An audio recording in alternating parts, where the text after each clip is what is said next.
The first coat is applying the paper joint tape with a base compound on all joints. There are several tools available for this application. The first we'll look at is the automatic taper. The automatic taper features a light aluminium tube which is filled with joint compound.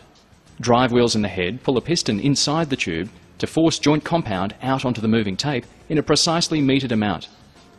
The central control tube, by which the weight of the tube is carried, is pushed forward to advance a starting tab of tape and pulled down to cut off the tape.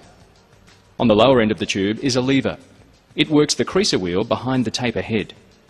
This is used for taping corners and angles, but can also be used like an extension of your hand. The automatic taper will simultaneously apply 25 to 30 metres of paper joint tape and base compound before requiring refilling with joint compound. Ceilings use the creaser wheel to help bed the tape onto the ceiling. After applying 300mm, tilt the taper so only one serrated drive wheel presses firmly on the ceiling. To tape internal joints, both tape wheels must contact the wall, start at the bottom with the taper parallel to the floor. Use the creaser wheel to fold the tape into the corner.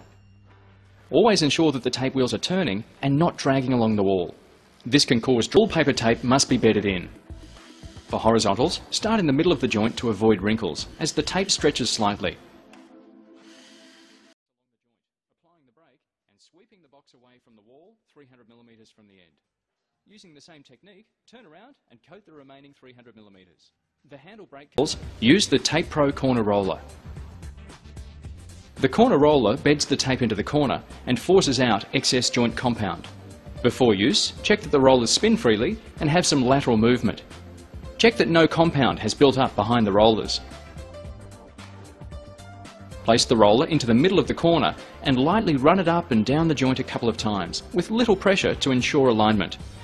Then apply more pressure, ensuring that the handle bisects the angle between the two walls. By lifting the tape and inspecting the joint, we can see that the compound has been forced into the angle. Next, we must glaze off the excess compound.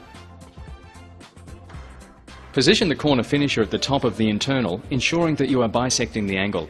Run down the joint to remove excess compound, stopping approximately 300mm from the bottom of the angle. Turn the corner finisher around and finish off the angle.